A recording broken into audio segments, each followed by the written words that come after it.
Hello students, आज जो हमारा टॉपिक है वो है वास्तविक संख्याएं। ये एनसीईआरटी का चैप्टर नंबर 1 है। वास्तविक संख्याओं के बारे में आप अच्छी तरह जानते भी होंगे। ये संख्याएं कौन सी होती हैं, आपने इसके बारे में पहले भी पढ़ा होगा। यहाँ पर हमें वास्तविक संख्याओं की सहायता से हमें इसमें क्या निकालना है, वास्तविक संख्याओं की सहायता से हमें इसमें निकालना है आपका जो है एलसीएम और एचसीएफ, यानी लघुत्तम समावर्तक और महत्तम समावर्तक। आपने जब पिछली कक्षा में पढ़ा होगा कि जब दो संख्याओं का भाग देते हैं तो उसमें कुछ तो आता है भागफल और कुछ आपको बचता है शेष। यहाँ पे हमें करना क्या है, जब हम दो संख्याओं का भाग देंगे, भाग देने के बाद उस भाग की सहायता से हमें एचसीएफ और एलसीएम निकालना है। ठीक है, आप उसे कैसे निकालेंगे? इसे निकालने के लिए एक विधि है जो आपकी क्लास 10th में है।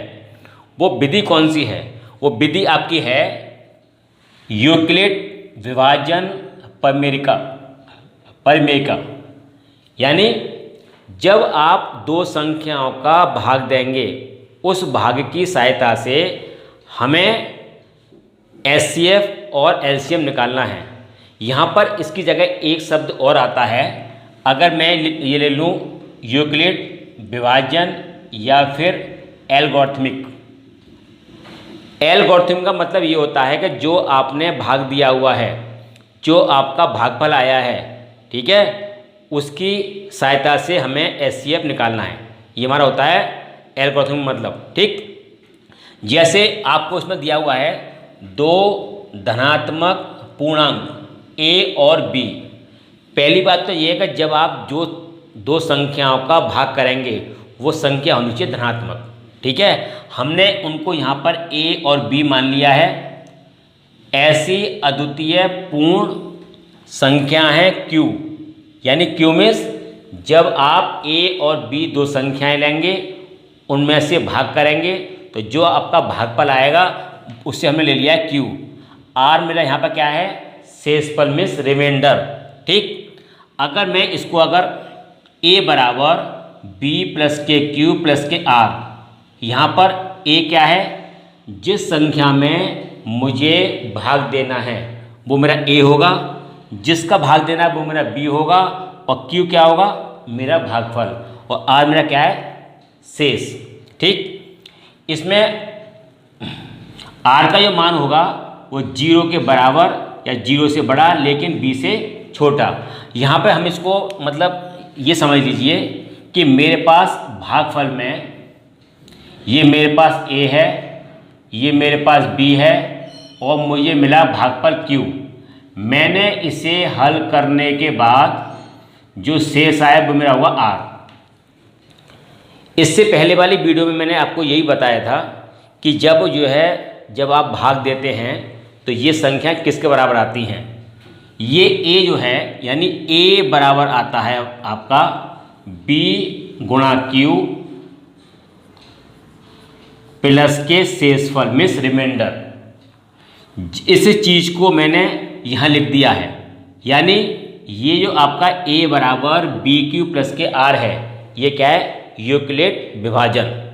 ये एक विधि है, जब आप दो संख्याओं का भाग देंगे, उस भाग की सहायता से हमें जो भी हमें ज्ञात करना है वो भी आपको मैं आगे बताऊंगा। ठीक, और यहाँ पे जो आपका आर का मान होगा, आर का जो मान आएगा वो या तो 0 आएगा या फिर 0 से बड़ा, लेकिन जो बी है, बी मीन्स ये आपका जिसका मुझे मतलब भाग देना है उसका मान आर से हमेशा छोटा रहेगा। ये तो आप जानते भी होंगे कि जब जो है संख्या जब हम जो है भाग देते हैं तो जब जो है बी की संख्या अगर इससे यानी आर का मान अगर बी से छोटा आता है तो हम जो है भाग देना बंद कर देते हैं, वही मेरा शेष पर होता है। ये आप जानते भी होंगे। अब मुझे इस यूक्लिड विभाजन की सहायता से दो संख्याएं लेनी हैं, उन संख्याओं का मुझे भाग करना है, और भाग करने के बाद मुझे उसमें HCF और LCM ज्ञात करना है। ठीक है, अब देखिए प्रश्नावली 1.1 में क्वेश्चन नंबर 1 है। ये क्या है? 135, 225, ये आपको दो दे रखी हैं संख्या धनात्मक। इन दोनों की सहायता से मुझे निकालना है HCF, वो भी किस विधि से? यूक्लिड विभाजन विधि से या फिर यूक्लिड विभाजन एल्गोरिथमिक। इन दोनों का मतलब एक ही रहता है। ठीक है, अब यहाँ देखिए कि इन दोनों संख्याओं में से जो संख्या छोटी है उसका मुझे भाग देना है जो संख्या बड़ी है। अब यहाँ देखिए ये कितना है? 135। 135 का भाग देना है मुझे 225 में। इन दोनों में जो संख्या छोटी है उसका भाग देना है बड़ी संख्या में। ठीक है, ये जाएगा, भाग जाएगा एक बार 135, कितना बचेगा? 0, 12 में से गई आपका 9। ठीक, इसके बाद हमें क्या करना है इसमें? इसके बाद आपका ये आ गया, जो संख्या आपकी 135 है इसको आपको यहाँ लिखना है 135, ये भाग जाएगा आपका एक बार, ये 90, कितना बचा? 45। फिर क्या करना है? फिर करना आपको ये 90 यहाँ लिखना है, ये जाएगा भाग आपका दो बार, ये 90, जब तक भाग देना है जब तक कि शेष पर आपका 0 ना आ जाए। ठीक है, जैसे ही आपका शेष पर 0 आ जाएगा तो जिस संख्या का आपने भाग दिया है जब आपका शेष पर 0 आया था ये आपका हो जाएगा HCF। तो यहाँ पे आप देखेंगे कि 135 व 225 का HCF कितना आएगा? 45। ठीक है, अब आप इसको देखिए, इसका पार्ट थर्ड। इन दोनों संख्याओं में जो संख्या छोटी है उसका भाग देना है बड़ी संख्या में। तो कितना करना पड़ेगा आपको? 255 यानी 255, 867। यहाँ देखिए ये भाग आपका कितने बार जाएगा? हो सकता है ये चेक कर लीजिए, भाग जाएगा 3 बार। तो ये कितना हो गया आपका? 5 या 15, 5 या 15 का 5, 15 और ये 1 16, ये आपका 6 और ये आपका 7, कितना बचा? ये 2, ये 0, ये आपका 1, ये आपका 2 बच गया, 0, ये आपका 1। अब क्या करना है? इसे आपको यहाँ लिखना है 255, ये भाग जाएगा आपका 2 बार, ये आपका आएगा 204, कितना बचा? 1, ये आपका 5। अब हमें क्या लिखना है? ये यहाँ लिखना है 102, ये भाग जाएगा आपका 2 बार, 102, कितना आ गया आपका शेष पर? 0 आ गया। तो इसमें अगर आप निकालेंगे HCF यानी 867 व 255 का HCM महत्तम समावर्तक कितना आ गया? 51 यानी आ गया 51। तो आपका जो सही आंसर आएगा वो आपका ये आएगा। लेकिन जब आपको पेपर में ये दिया हो कि आपको यूक्लिड विभाजन की सहायता से HCF फाइंड करना है तो आपको भाग वाली जो विधि है वो आपको अपनानी है, क्योंकि HCF निकालने की और भी विधि हैं जो आपने पहले पढ़ी होंगी। एक तो मेरी क्या है, उससे पहले मैंने आपको बताया था, वो आपका है प्राइम फैक्टर, जो आपका आगे आएगा सेकंड चैप्टर में। उसमें क्या है, उसमें भी आपको HCF फाइंड करना है, लेकिन उसमें आपको अभाज्य गुणनखंड करने पड़ेंगे। लेकिन वहाँ पे आपको दिया जाएगा कि आपको कौन सी विधि का प्रयोग करना है। लेकिन अगर आपका यूक्लिड विभाजन विधि आती है तो आपको इसमें जो लॉन्ग डिवीजन मेथड है, जो भाग वाला जो मेथड है, वो आपको अपनाना पड़ेगा। भाग आपको जब तक देना है जब तक कि शेषफल आपका 0 ना आ जाए। जिस संख्या का आपने भाग दिया है, जिस पर आपका शेषफल 0 आया है, वही संख्या आपकी हो जाएगी HCF मीन्स महत्तम समावर्तक। ठीक है, अब देखिए इसमें क्वेश्चन नंबर देखिए आप दूसरा। दर्शाइए कि कोई भी धनात्मक विषम पूर्णांक 6q+1 या 6q+3 या 6q+5 के रूप का होता है जहाँ q कोई पूर्णांक है। अब यहाँ देखिए हमें करना क्या है, जो मेरा यूक्लिड डिवीजन था उसके अकॉर्डिंग मुझे सॉल्व करना है। अब यहाँ पर देखिए, यहाँ पर क्या था हमारे पास, जो फॉर्मूला था वो ये था, a कोई धन पूर्णांक है, a बराबर BQ+r। यहाँ पर r का जो मान था वो 0 के बराबर और b से छोटा। ये मेरा है यूक्लिड विभाजन। ठीक है। अब देखिए यहाँ पे अगर हम इसको ले लें, ये हमको क्वेश्चन से देखना पड़ेगा कि मेरा इसमें b क्या है। देखो यहाँ देखिए BQ और यहाँ पे क्या है 6Q, इसका मतलब b का जो पार्ट है वो आपका 6 है, यहाँ पे जो b है वो आपका 6 है। ठीक है। r आपको नहीं लेना, तो आपको ये लिखना है, माना कि कोई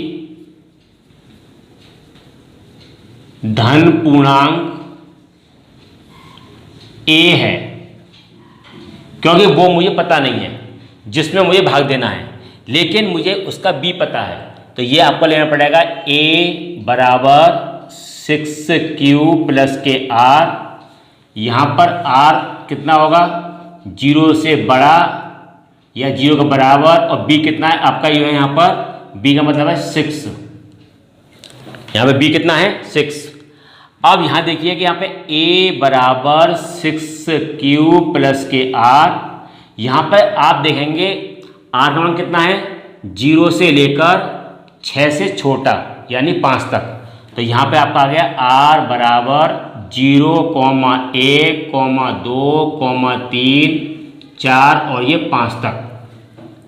जब आप r का मान निकाल लेंगे, इस r का मान आपको इसमें रखना है, पहले 0 रखेंगे यानी 0 से लेकर 5 तक। ठीक है। जब आप 0 से लेकर 5 तक 1 by 1 इसको पुट करेंगे यानी रखेंगे, तो इसमें से मुझे सिर्फ वही धन पूर्णांक लेने हैं जो इसमें आपको दिए हुए हैं क्वेश्चन में। अगर वो आते हैं तो इसका मतलब क्या है, वो आपका क्वेश्चन बिल्कुल सही है। ठीक। सबसे पहले आपको रखना है r बराबर 0 रखने पर, रखिए इसमें a कितना आएगा, a बराबर 6, ये q, ये में 0 हो जाएगा 6q, यानी ये 0 हो गया, तो a कितना आपका आ गया, एक तो 6q आ गया।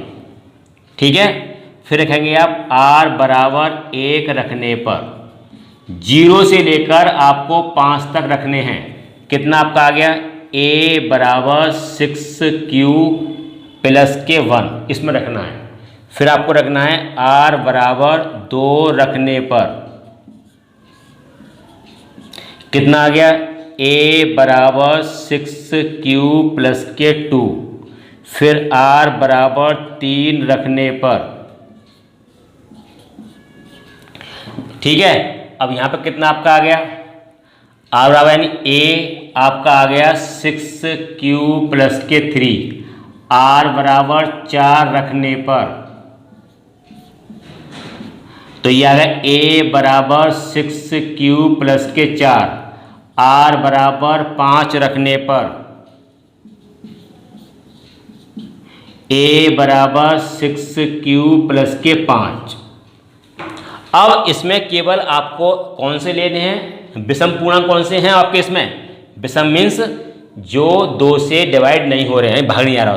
देखो इसमें क्या है, एक तो ये वाला है विषम जिसमें 1 आ रहा है, एक कौन सा है जिसमें आपका 3 आ रहा है, एक कौन सा है जिसमें आपका 5 आ रहा है, ये विषम। अगर वो आपसे पूछता कि इसमें सम पूर्णांक कौन से हैं, तो सम में आप लेते हैं 6q, 2 और ये आपका 4 वाला, क्योंकि उसमें ये दिया हुआ है कि आपको इसमें से विषम पूर्णांक ही निकालने हैं। तो आप उसे कैसे निकालेंगे, तो इसमें से आप जो इसमें छांट लीजिए, तो यहाँ लिखिए इसमें विषम धन पूर्णांक, जो इसमें आ रहे हैं वो लिख दिए। कौन कौन से आ रहे हैं आपका, एक आपका आ रहा है 6q+1, एक आपका आ रहा है 6q प्लस के 3 और ये आपका 6q प्लस के 5। यही आपका हो गया आंसर। इसकी जगह जब भी अगर ये क्वेश्चन आएगा तो केवल यहाँ पर जो आपका 6 दिया हुआ है, कहीं देगा 3, कहीं देगा 5, कहीं देगा 2, लेकिन उसका क्वेश्चन करने का जो तरीका है वो कभी चेंज नहीं होगा। तो आपको क्या करना है, जैसे मैंने इस क्वेश्चन को सॉल्व किया है वैसे ही आप जो है उस क्वेश्चन को सॉल्व करेंगे। अगर मान लिया अगर यहाँ पर अगर आपका है 3 है तो आपको v का मान आपको लेना 3 लेना है। तो जब आप b का मान लेंगे, आप यहाँ लेंगे 3, तो r आएगा 0 और 1 और ये 2, यानी 3 से छोटा। b जो होता है उससे एक छोटा लेते हैं, ठीक है ना, r के लिए, ठीक है ना। उनके मान आप यहाँ रख देंगे और जो भी आपसे उसने प्रूफ कराया है वो आपका प्रूफ हो जाएगा, ठीक है ना। अब देखिए नंबर 3 क्वेश्चन। किसी परेड में 616 सदस्यों वाली एक सेना की टुकड़ी को 32 सदस्यों वाले एक आर्मी बैंड के पीछे मार्च करना है। दोनों समूहों को समान संख्या वाले स्तंभों में मार्च कराना है।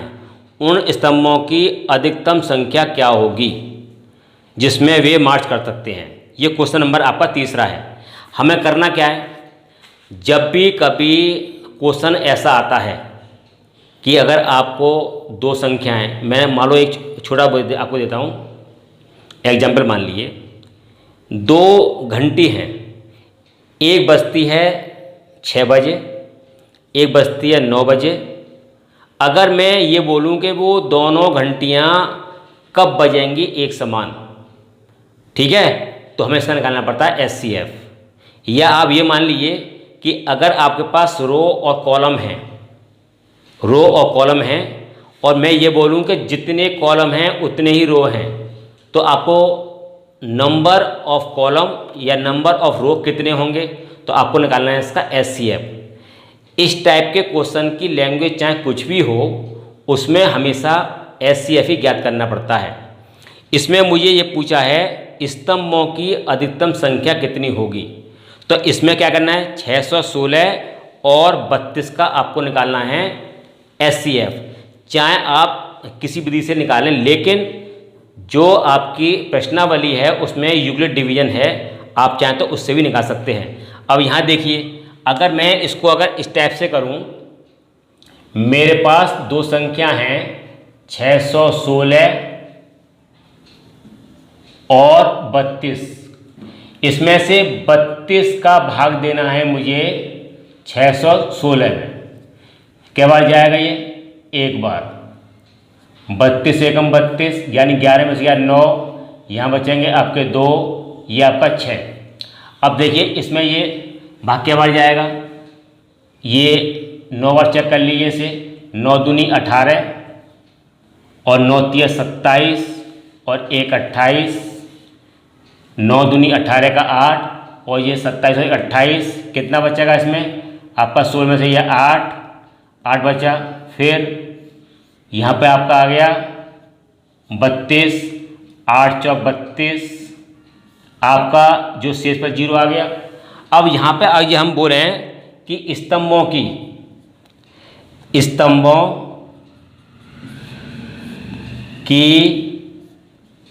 अधिकतम संख्या बराबर कितनी होगी, 8, क्योंकि इसका जो SCF है वो आपका 8 निकल के आएगा, ठीक है ना। अब देखिए इसमें नंबर 4 क्वेश्चन नंबर 4 और क्वेश्चन नंबर आपका 5, ये क्वेश्चन नंबर 2 की तरह है, बस केवल इसमें क्या अंतर है। 4th क्वेश्चन में ये बोल रहा है यूक्लिड विभाजन परिमेय का प्रयोग करके दर्शाइए कि किसी धनात्मक पूर्णांक का वर्ग, यानी जो मैंने आपको इसमें a माना था मुझे उसका दोनों तरफ वर्ग करना है। अगर ये बोलता घन तो आपको घन करना पड़ेगा, मीन्स क्यू करना पड़ेगा। 5वें क्वेश्चन में आपको क्यू करना है क्योंकि वो हमारा घन दे रखा है, इसमें मेरा वर्ग करना है। बस केवल इतना अंतर है कि चौथे में वर्ग करना है और 5वें में आपको घन करना है, दोनों पक्षों का, ठीक है। किसी पूर्णांक m के लिए 3m या 3m+ के 1 के रूप का होता है। ठीक है, ये निकालना है। अब यहाँ पे अगर आप देखेंगे तो ये देखिए, यहाँ पे जो हमारा b है वो कितना होगा, आपका 3 होगा। ठीक है ना, तो यहाँ b लेंगे तो यहाँ पे आप देखिए, माना कि कोई धनात्मक पूर्णांक a है। क्या मान लिया मैंने, a, जैसे मैंने उसमें माना था, क्या था मेरे पास, a बराबर 6q प्लस के r। यहाँ पर r का जो मान था 0 के बराबर या बड़ा और b से छोटा। अब यहाँ पे मुझे करना क्या है, ये जो मेरा आपका 3 है ये मेरा क्या है, b, तो यहाँ पे आप रखिए, तो ये कितना आ गया, 3q प्लस के r 0 r, b कितना है आपके पास 3, यानी r का जो मान है वो कहाँ तक है, 3 से छोटा, यानी 0 से लेकर आपको लेना है 2 तक, 0 लेना है, 1 और 2 लेना है, यानी 3q प्लस के r, यहाँ पर r बराबर आएगा, r आएगा 0, 1 और ये 2। अब हमें करना क्या है, जैसे हमने क्वेश्चन नंबर दूसरे में किया था, r का मान आपको 0, 1, 2 आपको रखना है। ठीक है, तो देखिए पहले r बराबर 0 रखने पर रखिए a बराबर 3q, ये आपका 0 हो जाएगा। अब ये कह रहा है कि मुझे उसका वर्क करना है, तो यहाँ करना है आपको, दोनों पक्षों का वर्क करना है, दोनों पक्षों का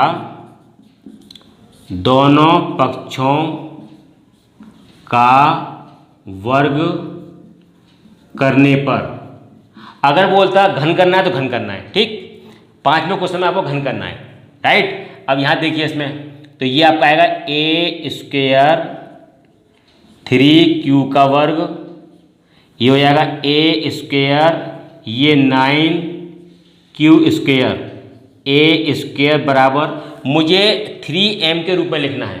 ठीक है, तो इसे कर लिए गुणनखंड, 3 गुणा 3 3q स्क्वायर। ये वाली जो संख्या है, यानी देखिए इसको मुझे लिखना है 3m के रूप में लिखना है, तो मैंने इसको, इस 9 को तोड़ लिया, 3 गुणा 3, तो 3 और ये 3q, इस 3 को छोड़कर बाकी मेरा ये m का काम करेगा। किसका काम करेगा, m का। तो यहाँ पे आपका आएगा a स्क्वायर बराबर 3m, जहाँ m बराबर है 3q स्क्वायर। ठीक है, अब इसमें आप आगे देखिए, अब मुझे करना है r बराबर 1 रखने पर, कहाँ रखना है आपको, यहाँ रखना है, तो a बराबर 3q प्लस के 1, फिर करिए वर्क करने पर, तो a स्क्वायर 3q प्लस 1 का होल स्क्वायर, यहाँ आपका लग जाएगा a प्लस b का होल स्क्वायर। जैसे आप इसे खोलेंगे कितना निकल के आएगा, ये 9q स्क्वायर प्लस के 1, ये 6q। ठीक है, ये आएगा 9q स्क्वायर प्लस के 6q और ये प्लस के 1। अब देखिए मुझे इसे लिखना है 3m प्लस 1 के रूप में, यहाँ से मैं 3 कॉमन ले लूँगा, 1 तो हमारा आ ही रहा है, उसमें भी आ रहा है 1 को तो मैंने ऐसे छोड़ दिया यहाँ पर इस टाइप से, बाकी संख्या में से मैं 3 कॉमन ले लूँगा और जो संख्या बचेगी वो मेरा m का काम करेगी, जो संख्या बचेगी वो मेरा m का काम करेगी। तो यहाँ से आपने 3 कॉमन ले लिया, तो 3q स्क्वायर प्लस ये 2q प्लस के 1, ये संख्या पूरी m का काम करेगी।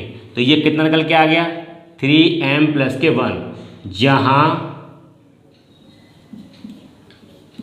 m बराबर 3q स्क्वायर प्लस के 2q, कितना आ गया हमारा, ये निकल के आ गया। अब चूंकि अगर आप चाहें तो इसमें r बराबर 2 का मान रख सकते हैं, लेकिन जो मेरा क्वेश्चन में दिया हुआ है कि मुझे केवल 3m निकालना है और 3m प्लस के 1 निकालना है, इसलिए इसे आगे करने की कोई ज़रूरत नहीं है। अगर आप चाहें तो इसमें r बराबर 2 रख कर भी इसे सॉल्व कर सकते हैं, लेकिन मुझे केवल उतने ही मान लेने हैं। चलो मैं इसे फिर भी इसे हल कर देता हूँ। r बराबर 2 रखने पर, r बराबर 2 रखने पर रखिए इसमें a बराबर 3q प्लस k2 वर्ग करिए a square 9q² plus k4 plus 12q। इसमें से आप 3 कॉमन ले लिए, 3q² plus 4q plus k4, ये काम करेगा आपका m का। ठीक है, तो ये कितना आपका आएगा 3m प्लस k4। ठीक है, जहाँ m बराबर हो जाएगा 3q² प्लस k4q। ठीक है, ये आपका क्वेश्चन हो गया। आप चाहें तो इसको रखकर यहाँ कर सकते हैं, लेकिन इसमें से केवल आपको कौन कौन से लेने हैं, एक तो आपको ये लेना है और एक आपको लेना है 3m वाला, एक ये लेना है जो आपको प्रूव कराया है। इससे जो नेक्स्ट क्वेश्चन है 5 वाला, वो भी ऐसे ही है, लेकिन उसमें आपको केवल घन करना है। घन करने के बाद जो जो आपसे उसमें पूछा क्वेश्चन में वो लेकर बाकी काम करेगा n में। ठीक है, थैंक यू।